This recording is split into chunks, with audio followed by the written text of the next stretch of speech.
Mga kabunyog, mga kabayan, magandang araw po sa inyong lahat. Welcome po sa isa na namang episode ng ating talakayan.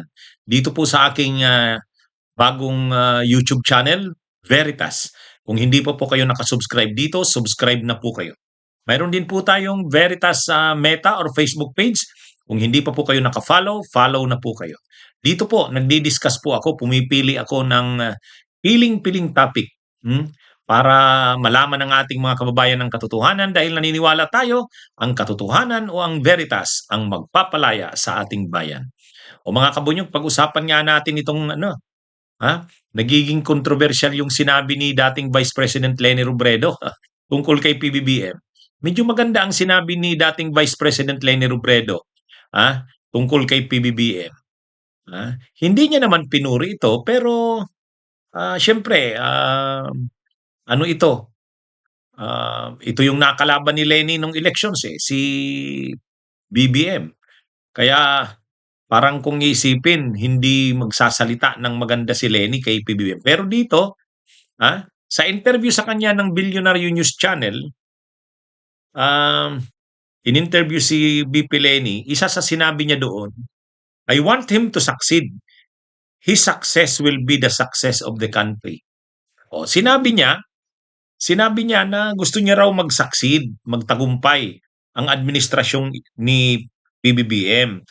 Kahit kalaban niya ito sa politika nung nakaraang elections, sabi niya, honestly, yun talaga yung ginamit niyang term. Honestly daw, hinahangad niya na mag-succeed ito. Dahil ang success nito, ang tagumpay nito ay tagumpay ng bansa. Kaya ah, maganda yung sinabi na yan ni BP Leni. Kasi sabi ni BP Leni, kakalungkot nga kasi bakit ganito ang nangyari sa bansa natin. Ito na nga, itong mga anomalya sa flood control, itong sinimula na ni PBBM na kampanya laban sa korupsyon. Sabi ni BP Leni, nakakalungkot na hindi na alam kung saan yung ating patutunguhan. Ano nang mangyayari? Pero sabi ni BP Leni, ni dating BP Leni, gusto niyang mag-succeed o magtagumpay ang administrasyon ni PBBM. Dahil ang tagumpay nito ay tagumpay ng bansa. Yan yung ano niya. At nitong mga nakaraang araw, medyo nabibisi si BP Leni sa si Leni sa pagmi-meeting sa mga sa pagmi-meeting sa mga oposisyon. Nung isang araw, kamiting niya yung mga nangungunang pillars ng oposisyon. Kamiting niya yung incumbent na mga senador, Kiko Pangilinan, Bam Aquino, at si Risa Hontiveros. Kasama rin sa meeting yung leader ng mamamayang liberal, si Laila de Lima. Yung leader ng Akbayan, si Chel Diokno. Pareho kongresista sa Kamara ngayon. Pero nandun din sa meeting yung mga mga matatandang leader ng Liberal Party. Si dating Senate President Franklin Drilon, si dating Budget Secretary Butz Abad. Kaya sa meeting na yon, landun silang lahat, si BP Leni nandun, imposibleng hindi pinag-usapan yung national politics. Imposible. At alangan namang hindi naman yun simple lang na magla-lunch. Siyempre, yan, inarrange yung meeting na yun. At hindi naman yun isiset yung meeting na yun nang walang purpose bakit pinatawag yung meeting na yun. Anyway, tatakbo ba talaga si dating Vice President Leni Robredo? Hindi natin alam, no?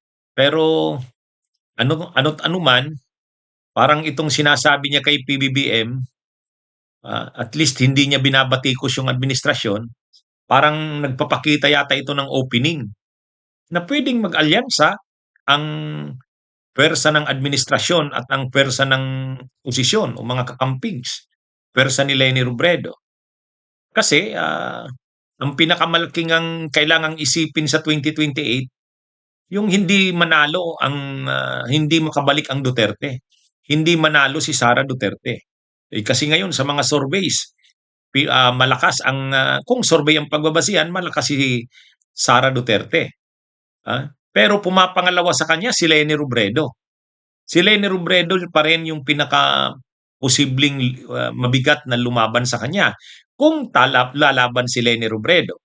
Kaya lang, kung lalaban si Leni Robredo, lalabanan si Sara, tapos magpi-field din ang kampo ng administrasyon ng panlaban, mahahati, magiging three-cornered fight. Kaya pag nag three-cornered fight yan, mananalo si Sara Duterte dyan. Yan ang mahirap dyan. Ha? Bagamat hanggang ngayon, hindi naman nagkakaisa pa ang oposisyon kung kailangan bang makialyansa kay PBBM. Halimbawa, nang tinanong si Senadora Risa Hontiveros, makikipag-alyansa ba ang oposisyon sa administrasyon para matalo si Sara? Sabi niya hindi pa napag-uusapan 'yan. Mayroon kasing nagsasabi na kakayanin ng oposisyon na talunin si Sara. Kahit pa mag-field ang administrasyon, ibig sabihin ang kampo ni Marcos, ng another candidate. Pero mayroon din mga nagsasabing hindi, dapat hindi. Medyo talaga mabigat ang laban sa 2028 kung tatakbo si Sara, tatakbo halimbawa ang si Leni Robredo o si Risa o si Bam o sino man, pagkatapos may manok din ang Marcos. May manok din ang Marcos. Baka ano nga yan, mahirapang matalo si Sara sa ganyan. Ngayon, kung ang manok naman ng oposisyon ay si Leni Robredo, posibleng papayag ba si Leni na makialyansa sa kampo ng Marcos? Yan yung mga kailangang sa ngayon pinag-uusapan na dapat yan. Ang kampo rin ng Marcos, bukas din ba ang Marcos makipag-alyansa sa kampo ng oposisyon, Pengklawan? Ano din yan, medyo kailangan din pag-usapan yan.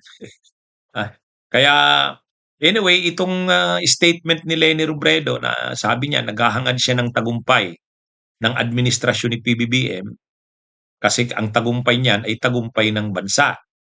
At least yung statement niya, paghahangad ng tagumpay ng administrasyon, hindi pagbati ko sa administrasyon. Kumbaga, parang at least diyan pwedeng hindi niya binabatikos ang administrasyon. Sa bagay, ang karakter naman ni Leni hindi naman ganoon eh. Hindi naman talaga mahilig si Lening magbatikos. Kahit nung panahon ni Duterte, hindi naman talaga ang tipo ni Leni, hindi yung palaban sa mga pagbabatikos. Hindi naman ganun yung karakter niya. Pero ito, siguradong makakarating ito sa administrasyon, sa kampo ng Marcos, makakarating yung comment na yan ni Leni. At kung sakali man na mayroong maging pag-uusap ng posibleng alyansa para matalo si Sara sa 2028, pwede nang maganda ng opening yung mga ganyang pagtingin. Na halimbawa, sa part ni Leni, hangad niya rin ang tagumpay ng administrasyon ni Marcos. At least hindi niya ito binabatikos.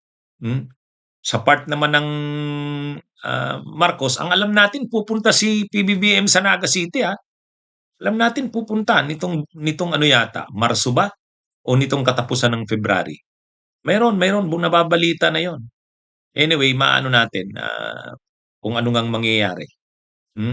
Nung isang araw nakipagkita rin si Leni Robredo kay Vince Dizon. So alam naman natin si Vince Dizon. Ano 'yan? Marcos 'yan kasi administrasyon 'yan, secretary ng DPWH eh. Lumabas yung picture na 'yon na nakipagkita siya. Pwede rin namang sabihin na ang purpose lang pakikipagkita niya kay Vince Dizon ay inaayos niya yung mga proyekto sa Naga City na pwedeng matulungan ng DPWH. Pwedeng yun din pero sa isang banda rin, alam naman natin si Vince Dizon, isa sa mga tinutulak na posibleng kumandidatong presidente sa bahagi ng administrasyon. Pwede rin pang vice president. Anyway, ito mga kabunyog, mga kababayan, hindi natin alam kung ano ang magiging hugis ng mga labanan nitong 2028 elections. Pero lahat naghahanda. At actually, lahat ng mga nangyayari ngayon, maiko-connect mo yan sa 2028 elections. Kahit yung planong pagpapalit ng liderato sa Senado, yung kudeta sana sa Senado, bahagi yan ng paghahanda para sa 2028 elections. Kasi siyempre, ayaw ng kampo ni Sara o ng Duterte na ma-impeach si Sara. 'Pag na-impeach siya sa Kamara at nakarating sa Senado, at 'pag na-convict siya sa Senado, ma-convict siya, matatanggal siya sa puwesto at hindi na siya makakatakbo. Kaya ano 'yan, kailangan ano 'yun, parang ililigtas nila ang kanilang reyna. At isa diyan sa plano nila palitan ang liderato ng Senado. Kaya, lahat ng nangyayari ngayon, lahat 'yan may kaugnayan na sa 2028 elections. Kaya ito ring ginagawa ni Lenny ngayon at sinasabi niya, hindi rin mailalayo, hindi maiiwasan, kinukunot rin na ito bang mga statements niya ay paghahanda na para sa 2028 elections. Ayan. O yan mga kabunyog, mga kabayan, magandang araw sa inyong lahat.